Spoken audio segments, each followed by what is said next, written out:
Sir, there's been a mistake. This seat isn't for people like you. The flight attendant's smile never wavered as she blocked Marcus from entering first class. Marcus Thompson stood in the aircraft doorway, boarding pass in hand, white shirt crisp despite the morning rush. The paper clearly showed 1A. First class. Window seat. Excuse me? His voice remained calm, professional. Jennifer, blonde and 30-something, examined his ticket like it was counterfeit. Computer glitch, she announced loudly. You'll need to move to coach. Passengers turned to stare. Phones emerged from pockets. Someone whispered, "Here we go again." These black stories happen every day. Real-life stories that most people never hear about. But this touching story was different. This time, someone was watching. Someone was recording. Have you ever witnessed injustice and wondered if speaking up would matter? What happened next changed everything. The life stories that matter most often start with a single moment of courage. Marcus held up his boarding pass again. This shows seat 1A, first class. Jennifer's supervisor materialized as if summoned by invisible signals. Tom Bradley, 50s, corporate tie, clipboard clutched like a weapon. His approach drew attention from nearby passengers. Sir, this is a premium cabin. Tom's voice carried that particular tone reserved for people he assumed didn't belong. Are you sure you're in the right place? Positive. Marcus produced his platinum frequent flyer card. Lifetime status. Million-mile member. Tom examined the card with theatrical suspicion. He held it up to the light, checked the back, compared it to some mysterious standard in his mind. I'll need to verify this. The overhead speaker crackled. Flight 447 to Chicago. Boarding complete in 10 minutes. Other first-class passengers watched the drama unfold. A woman in 1B leaned toward her husband. They should check these things better, she whispered, loud enough for Marcus to hear. Tom pulled out his phone, dialed a number. Yes, this is Bradley. I need to verify a status. Card number. He read Marcus's platinum number slowly, deliberately. Marcus noticed the phones. 3 passengers in coach were recording. A young woman with purple hair had her camera pointed directly at the confrontation.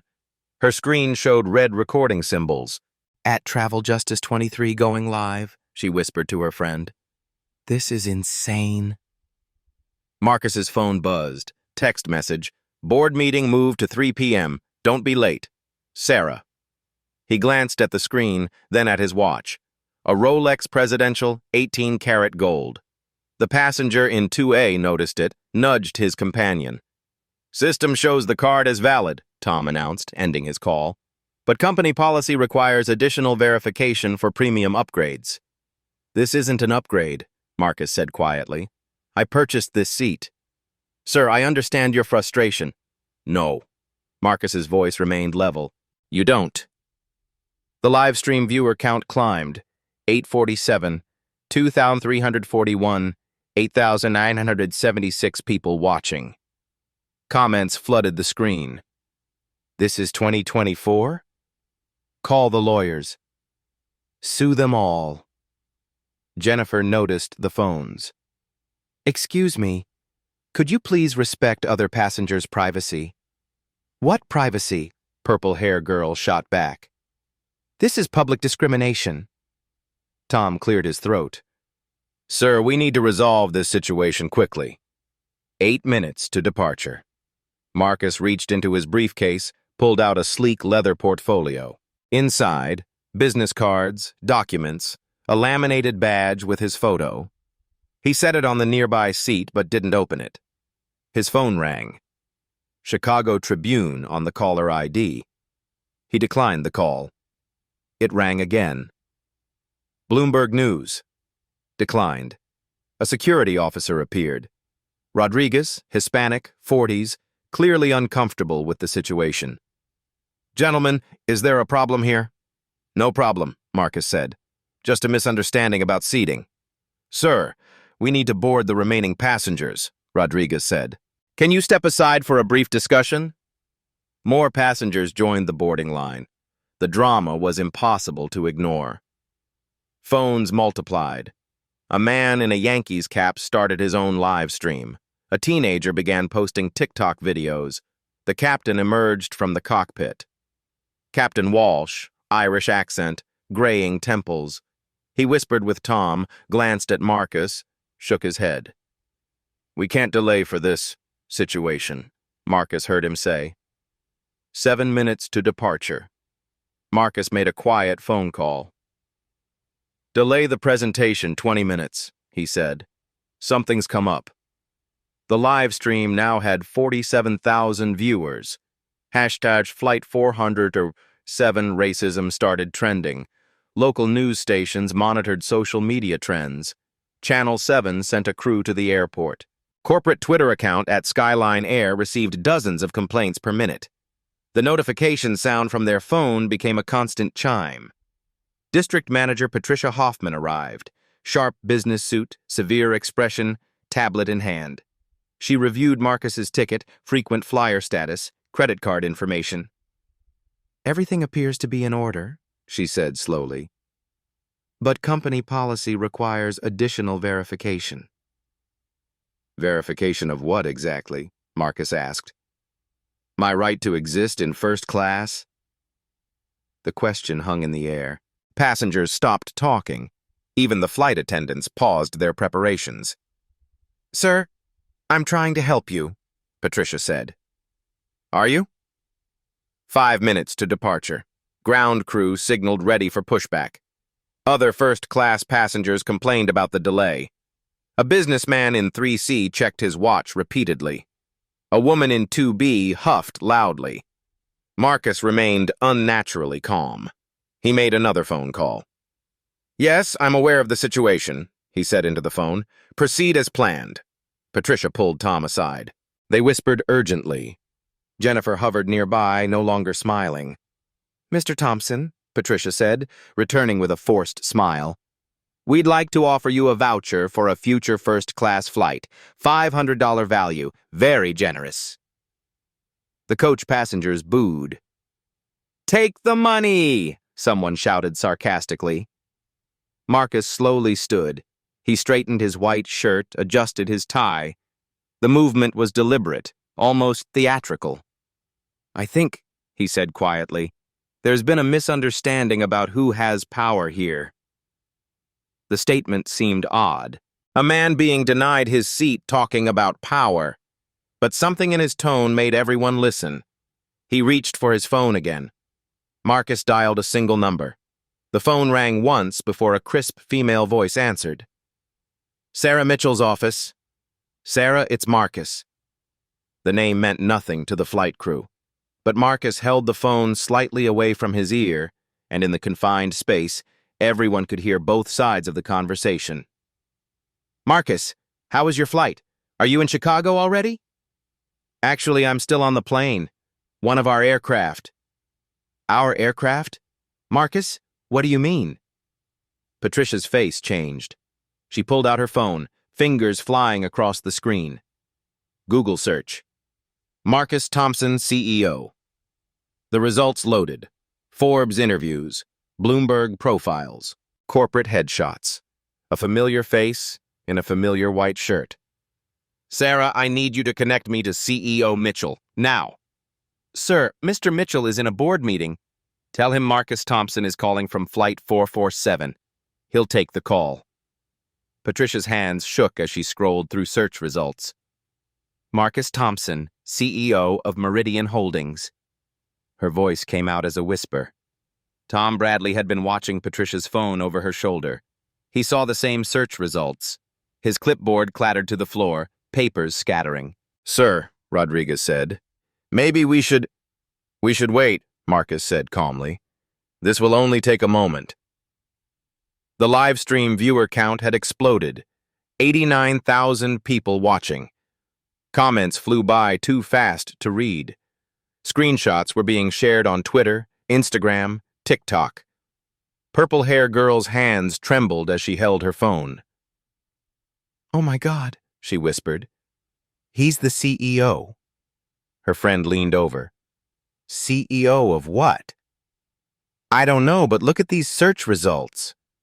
Jennifer had backed away from Marcus like he was radioactive. Her confident smile had melted completely. She kept glancing at Tom, at Patricia, at the exit. Sarah, patch me through to Mitchell. Emergency line. Right away, sir. The phone went silent except for hold music. Classical. Vivaldi. The irony wasn't lost on anyone. Captain Walsh approached. Mr. Thompson, I'm Captain Walsh. Perhaps we could... Captain, I'd like to speak with your employer first. The hold music stopped. Marcus? A deep male voice, slightly out of breath. What's going on? Sarah said there was an emergency. Hello, David. I'm standing in the first-class cabin of Flight 447. Your crew seems to think I don't belong here. Silence on the other end. Then, Jesus Christ, who's the crew chief? Patricia stepped forward reluctantly. Patricia Hoffman, district manager. Put her on the phone. Patricia took the phone with shaking hands. Mr. Mitchell? Patricia, do you know who you're talking to? Yes, sir. I just realized. Marcus Thompson is the CEO of Meridian Holdings. Meridian Holdings owns 31% of Skyline Airlines. Without Meridian Holdings, we don't exist. Do you understand? Yes, sir. Is there a problem with Mr. Thompson's seat? Patricia looked at Marcus's boarding pass, at his frequent flyer card, at his calm expression. No, sir. No problem. Then why is he calling me? The question hung in the air. Patricia had no answer. Marcus took the phone back. David, your staff accused me of being in the wrong seat. They demanded verification of my ticket, my frequent flyer status, my right to be in first class. They offered me a voucher to move to coach. Marcus, I am so sorry. This is completely... I'm not finished. Marcus's voice remained calm, but something had shifted. Your staff did this in front of a live audience. 89,000 people are watching this conversation right now. David Mitchell's breathing became audible through the phone. 89,000? Check your Twitter mentions. Check your trending hashtags. Check your stock price in about 10 minutes. More silence. David, I need you to ask yourself something. Is this an isolated incident, or is this how Skyline Airlines treats its passengers? Marcus, I can assure you, I don't want assurances, I want data. Marcus opened his leather portfolio. Inside were documents, charts, legal papers. He spread them across the empty seats.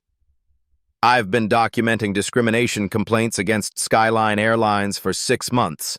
847 complaints filed, 23 settled, 0 policy changes.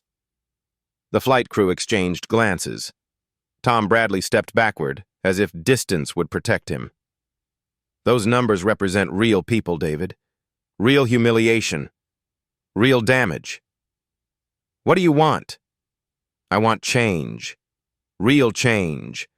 Systematic change. Marcus glanced at his watch. We're supposed to take off in 2 minutes. I suggest you join us for the flight to Chicago. We have a lot to discuss. I'll be there in 20 minutes. The plane will wait. Marcus ended the call. He looked at Patricia, at Tom, at Jennifer. None of them made eye contact. I assume the flight will be delayed? He asked Captain Walsh. Yes, sir. Technical difficulties. Good. Marcus sat down in seat 1A, his seat, the seat he'd paid for, the seat he'd been denied. He opened his phone, checked the live stream comments. People were sharing the video across every platform. Justice at altitude was trending globally. A young black flight attendant approached nervously. Mr. Thompson, I'm sorry about what happened. This isn't who we are. Marcus looked up at her. What's your name? Keisha? Keisha, how long have you worked for Skyline? 3 years. Have you ever seen anything like this before? She hesitated. Yes, sir. More than I'd like to admit. Then this is exactly who you are. The question is, who do you want to become? Patricia's phone buzzed. Text from CEO Mitchell. Do whatever Thompson wants. Everything. No questions. She showed the message to Tom. He nodded grimly. Mr. Thompson, Patricia said, what would you like us to do? I want you to wait. Mr. Mitchell is coming to discuss policy changes. Major policy changes. Of course. Marcus pulled out his tablet, opened a presentation. While we wait, I'd like to show you something. A comprehensive analysis of discrimination in the airline industry. Real data, real solutions. He turned the screen toward the flight crew. This is what systemic change looks like.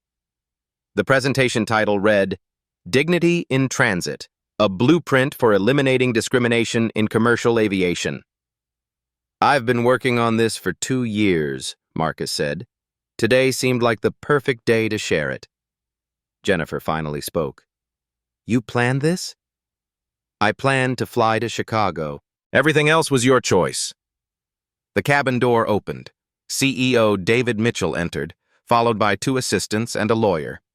His face was red, his breathing labored. Marcus, he said, I came as fast as I could. David, thank you for joining us. I believe we have some things to discuss. The real confrontation was about to begin. David Mitchell surveyed the cabin like a general assessing a battlefield. His eyes moved from Marcus to the flight crew to the passengers still recording with their phones. Sweat beaded on his forehead despite the air conditioning.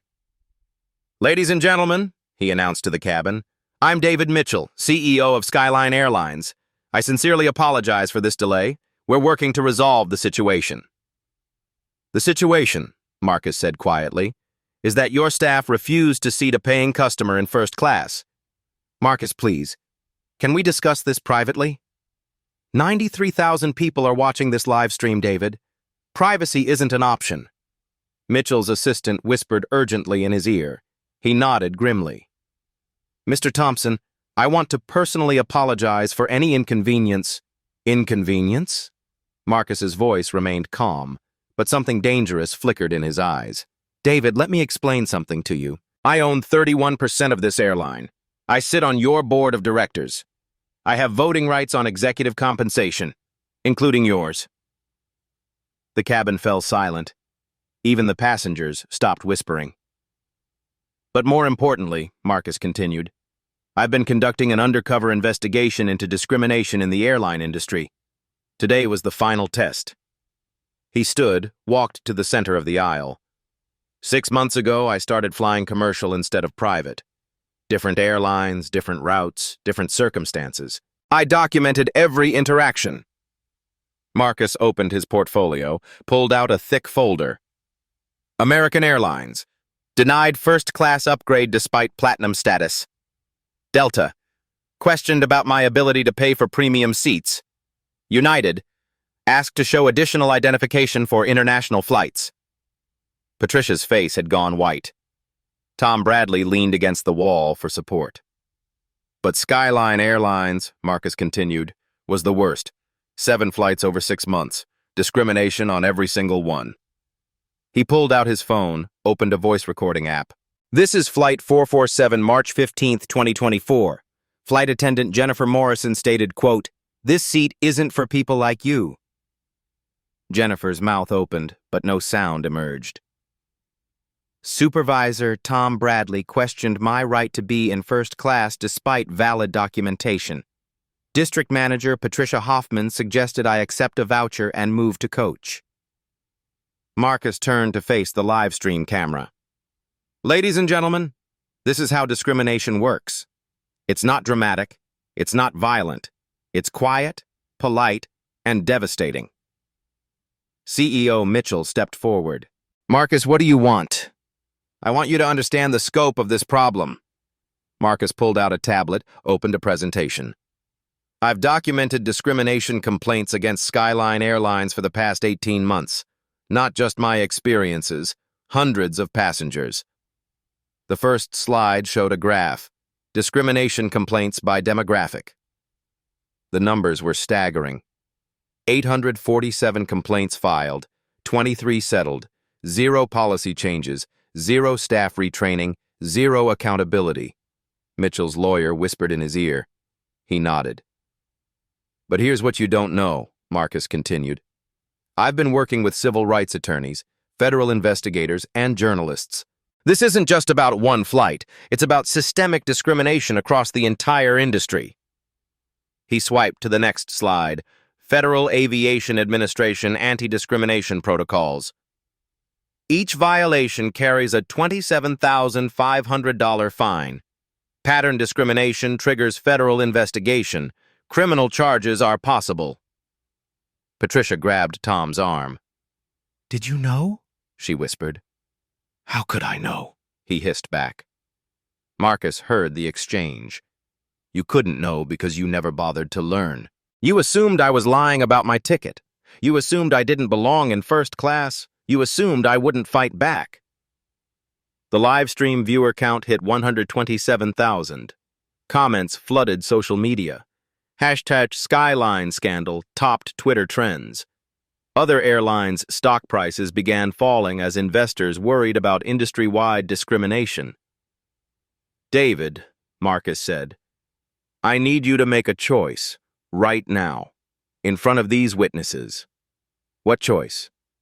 Option 1. Immediate, comprehensive policy reform. Mandatory bias training for all staff. Independent oversight, transparent reporting, real consequences for discrimination.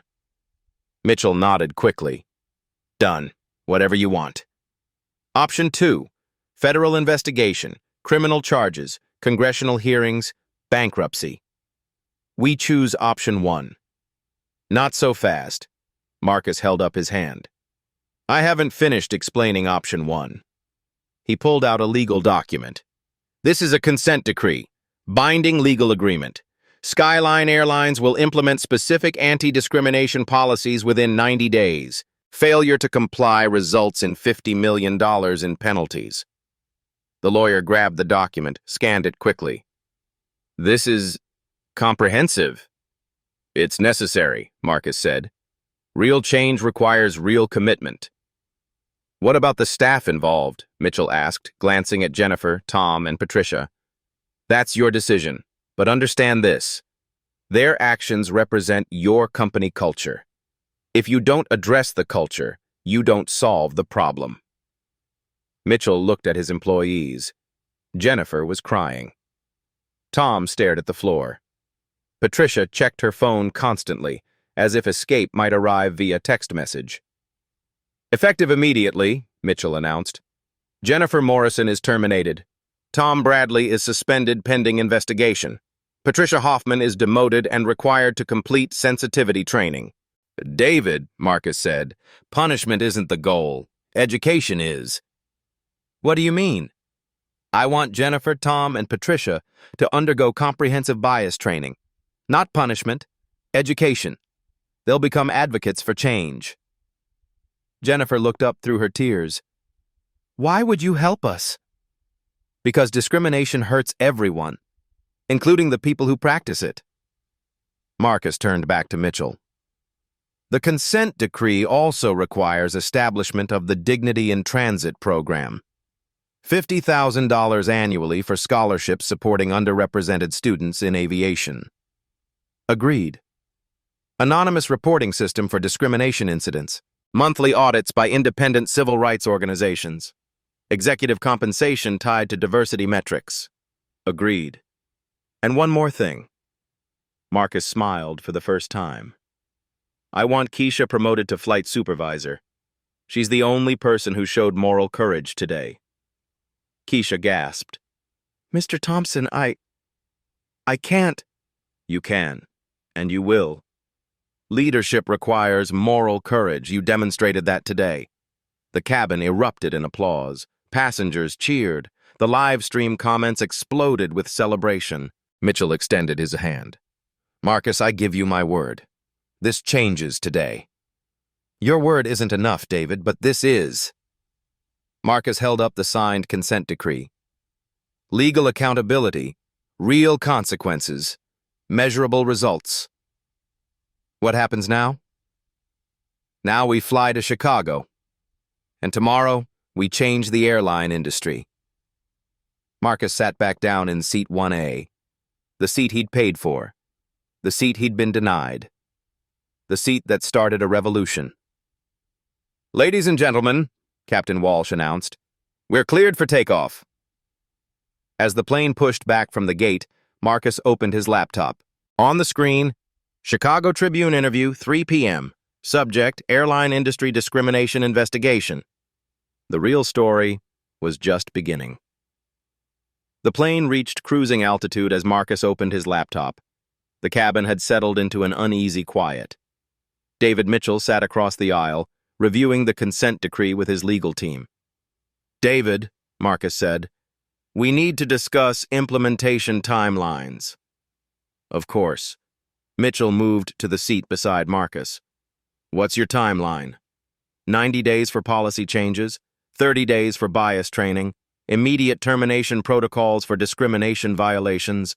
Marcus pulled up a detailed spreadsheet. "I've been working with employment lawyers, civil rights organizations, and federal investigators. This isn't theoretical. It's operational." The first tab showed financial projections. Bias training costs, $200,000 annually. Anonymous reporting system, $50,000 for setup, $25,000 monthly maintenance.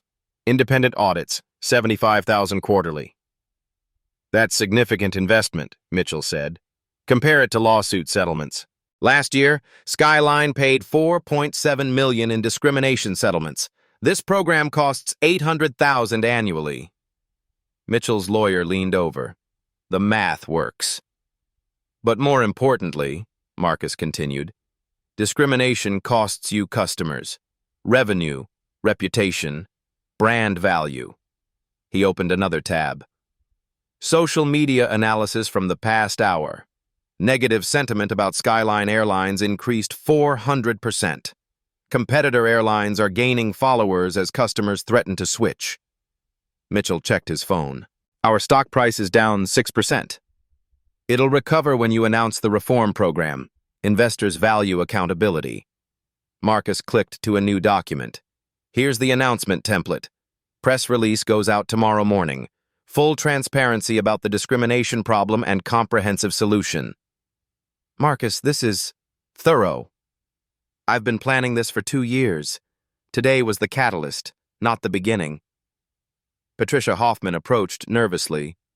"Mr. Thompson? May I speak with you?" "Of course. I want to apologize. What I did was wrong. I knew it was wrong when I did it." "Why did you do it?"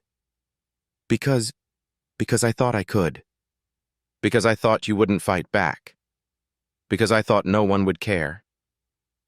Marcus studied her face. "Patricia, discrimination isn't about hatred. It's about assumptions. You assumed I didn't belong in first class. Why?" "Because..." She struggled with the words.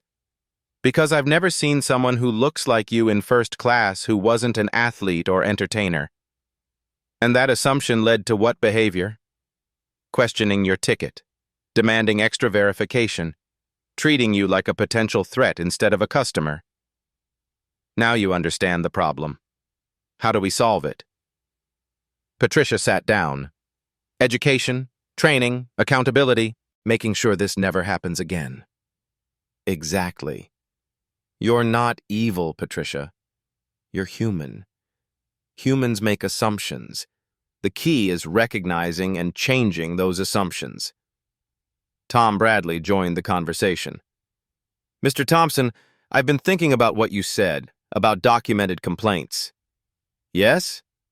I've handled dozens of situations like this. I always assumed the passengers were lying or exaggerating. I never considered that I might be wrong." "What changed your mind?" "The live stream, seeing myself through other people's eyes, realizing how my behavior looked to the world." Marcus nodded. "That's the power of transparency. When actions have consequences, behavior changes." Jennifer approached last. Her makeup was smudged, her confidence shattered. "Mr. Thompson, I know I'm fired. but I want to understand something. What? You could have ruined my life. Instead, you're trying to help me learn. Why? Because revenge is temporary. Education is permanent. You can't undo what happened today, but you can make sure it never happens again. Marcus opened his phone, showed Jennifer the live stream comments. Look at these. Hundreds of people sharing their own discrimination stories. You're not alone in making this mistake. But I am responsible for my actions. Yes. And now you're responsible for your growth. CEO Mitchell had been listening to the conversations. Marcus, I'm beginning to understand. This isn't about punishment. It's about transformation. Exactly. Skyline Airlines can become a model for the industry, leading change instead of resisting it. What would that look like? Marcus pulled up a presentation titled Dignity in Transit, Implementation Plan. Phase 1. Immediate policy changes. Zero tolerance for discrimination.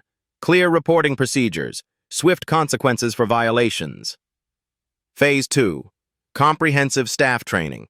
Not just sensitivity training. Bias recognition. Cultural competency.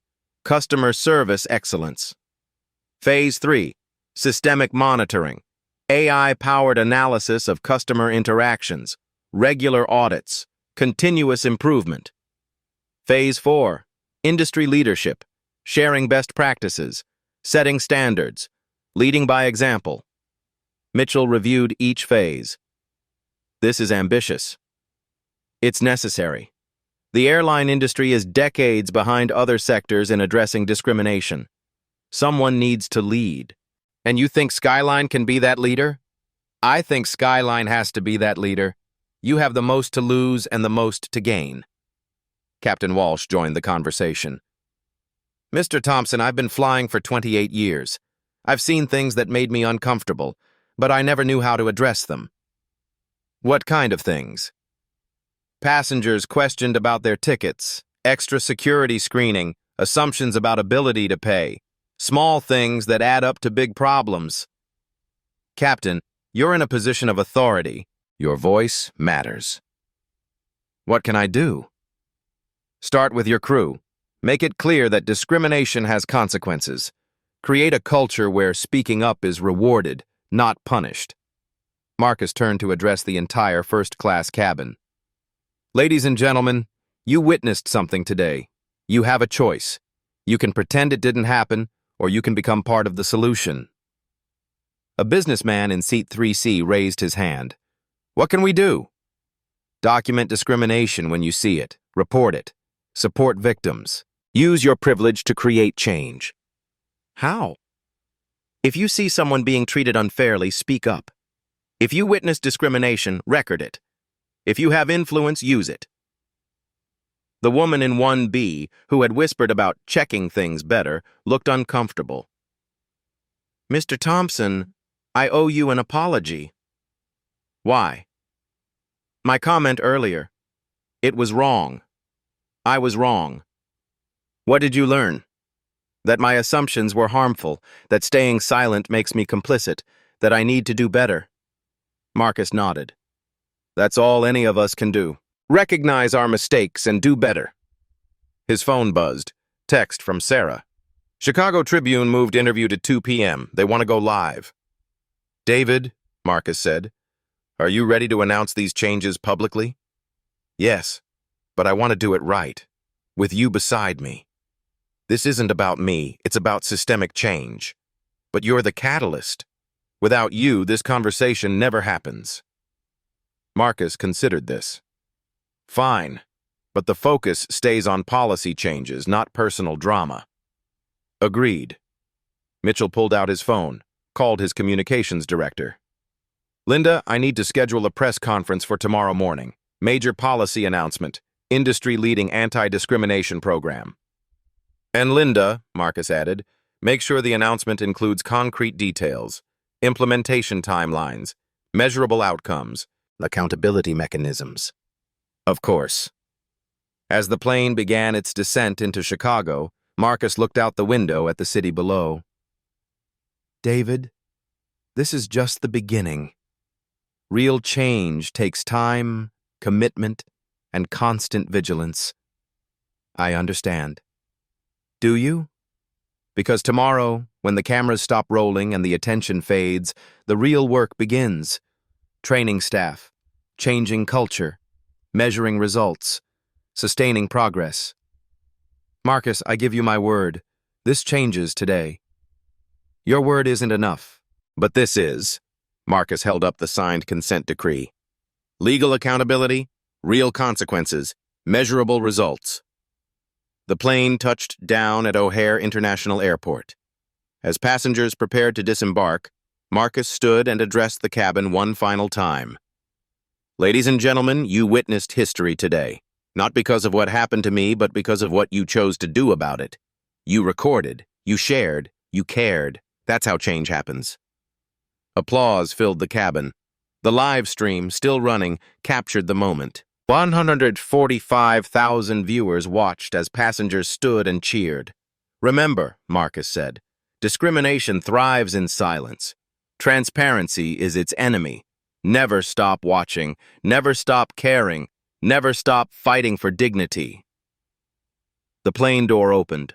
Marcus Thompson, CEO of Meridian Holdings, walked off Flight 447 a different man than he had boarded. Not because of what happened to him, but because of what he had chosen to do about it. 3 weeks after Flight 447, Marcus stood in Skyline Airlines corporate headquarters. The boardroom buzzed with activity as executives, lawyers, and civil rights advocates reviewed implementation progress. Training completion rate, 87%. Reported Linda Chen, the new Director of Diversity and Inclusion. Average score on bias recognition assessments, 92%. David Mitchell nodded approvingly. Discrimination complaints? Down 63% from last month. More importantly, resolution time improved from 45 days to 72 hours. Marcus reviewed the data on his tablet. What about the anonymous reporting system? 47 reports submitted. 23 were valid discrimination concerns, all resolved within policy guidelines. Staff response? Initially resistant, now increasingly supportive. Employee satisfaction scores are up 18%. Patricia Hoffman entered the room. She looked different, more confident, less defensive. Mr. Thompson, I wanted to update you on the bias training program. How's it going? Challenging, eye-opening, necessary. She sat down. I completed the advanced program last week. I'm now certified to train other managers. How do you feel about that? Scared, excited, responsible. I understand now that my behavior that day wasn't an isolated incident. It was part of a pattern I never recognized. Marcus smiled. That's exactly the kind of self-awareness we need. Jennifer Morrison joined the meeting via video call. She was working as a customer service representative for a small regional airline, having completed her bias training program. Mr. Thompson, she said, I wanted to thank you. The training program changed my life. How so? I understand now that my behavior came from unconscious bias. I made assumptions about people based on their appearance.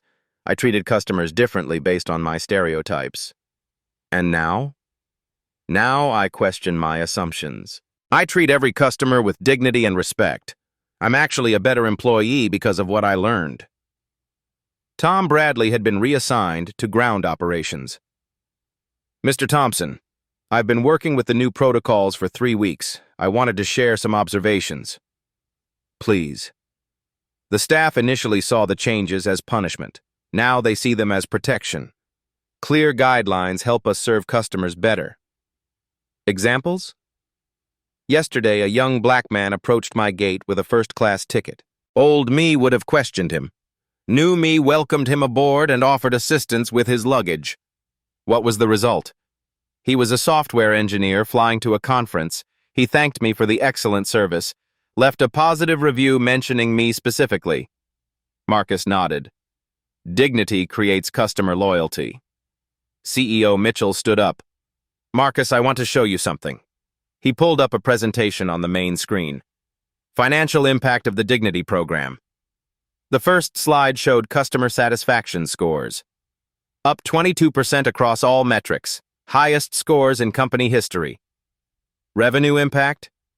Bookings up 15%, premium cabin sales up 28%, customer retention up 31%.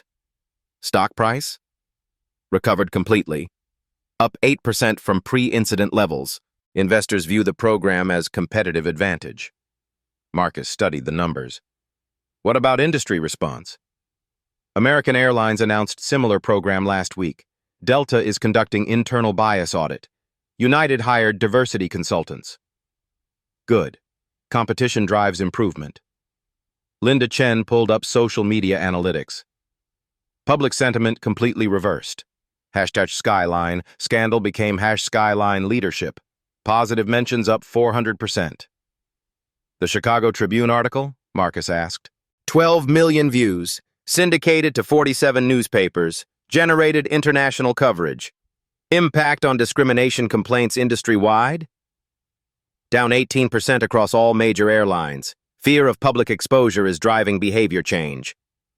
Marcus's phone buzzed. Text from Keisha. First week as supervisor complete.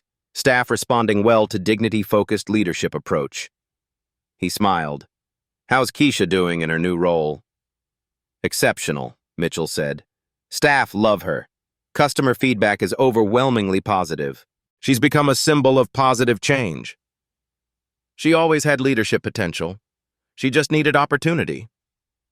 The Federal Aviation Administration representative joined by video call. Mr. Thompson, I wanted to update you on the regulatory response.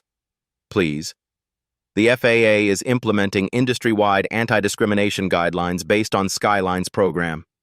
You've essentially created the new standard. Timeline? 6 months for initial implementation, 12 months for full compliance. Non-compliance results in significant penalties. Marcus turned to Mitchell. David, how does it feel to be setting industry standards? Honestly, terrifying and exhilarating. We went from crisis to leadership in 3 weeks. The crisis was always there. You just couldn't see it. And now? Now we're building something better. Not just for Skyline, but for the entire industry. The meeting concluded with action items and timelines. As participants filed out, Marcus remained behind with Mitchell. David, I want to talk about sustainability. What do you mean? Change is easy to announce. Sustaining change is harder. When the media attention fades, when the initial enthusiasm wanes, how do you maintain momentum? Mitchell sat down. I've been thinking about that. The consent decree provides legal accountability, but what about cultural accountability? Exactly. Legal requirements create minimum standards. Cultural transformation creates lasting change. Marcus pulled up a document on his tablet. I've been working with organizational psychologists. Sustainable change requires 3 elements: systems, stories, and symbols. Explain. Systems, policies, procedures, measurements. You're implementing those now. Stories. Narratives that reinforce desired behavior. Every success story, every customer testimonial, every positive outcome needs to be shared. Symbols. Visible representations of change. Keisha's promotion. The Dignity Program logo. The annual award ceremony. How do we maintain focus over time? Monthly progress reports, quarterly audits, annual assessments. Continuous improvement becomes part of your culture. Marcus stood up. David, 3 months ago, Skyline Airlines was a discrimination lawsuit waiting to happen. Today, you're setting industry standards. That's transformation. It's not complete yet. It never will be. Fighting discrimination is ongoing work. The moment you think you've solved it, you become vulnerable to backsliding. What's next? International expansion. Other industries? The Dignity Program has applications beyond airlines. You want to scale this? I want to eliminate discrimination everywhere. Airlines was just the beginning. Marcus gathered his papers. David, I need to catch a flight. Flying commercial? Always. How else would I know if the changes are working? As Marcus left the boardroom, he passed the new Dignity in Transit poster in the hallway. It showed diverse passengers in various cabin classes, all treated with equal respect. The tagline read, "Every passenger matters. Every interaction counts.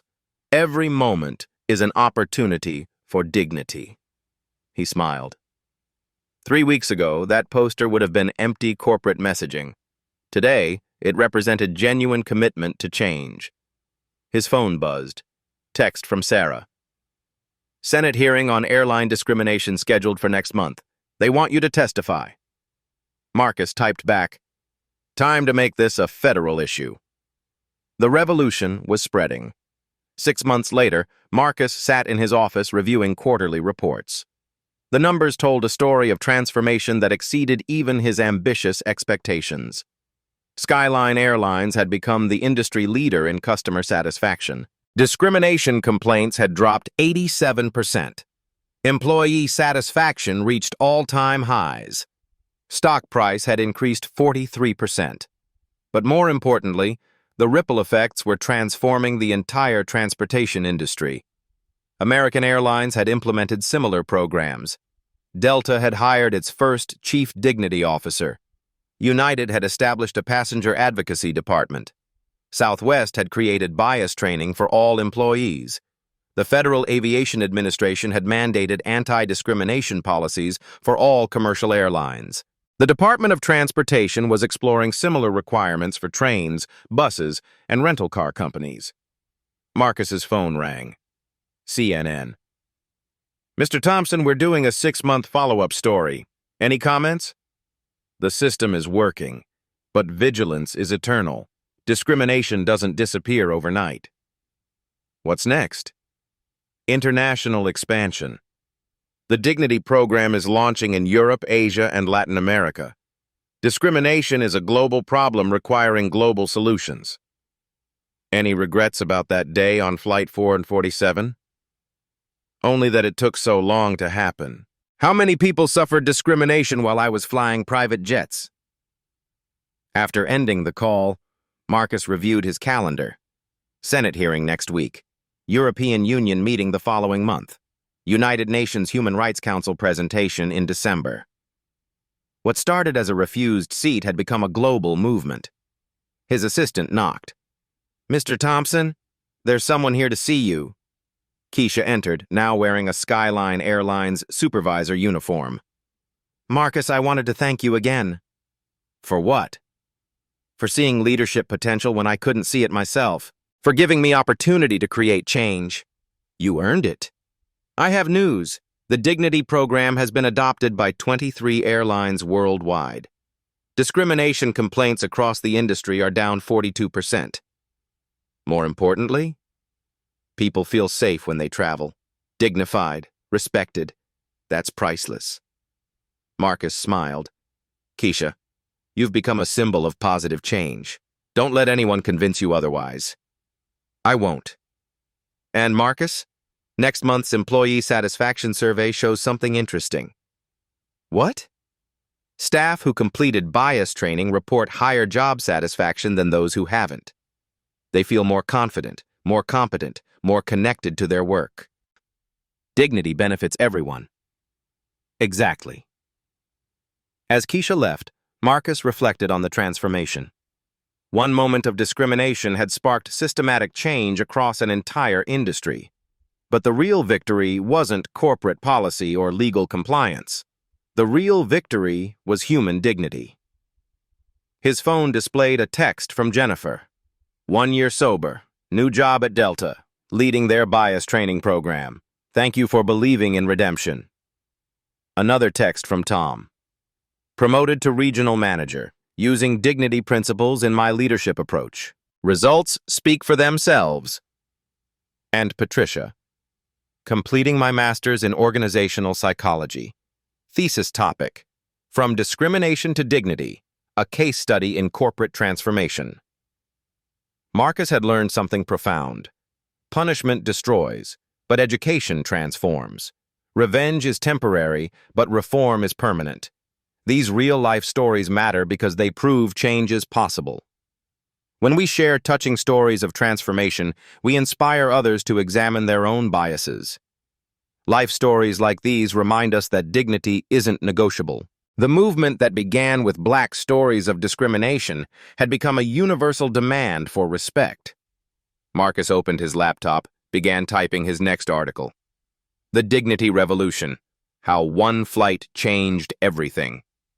He paused, looked out his window at the city below, and smiled. Change was no longer coming. Change was here. What's your story of witnessing or experiencing discrimination? Share it in the comments below. Tag someone who needs to see this message. Subscribe for more real-life stories of justice and transformation. Together, we can make dignity the standard, not the exception.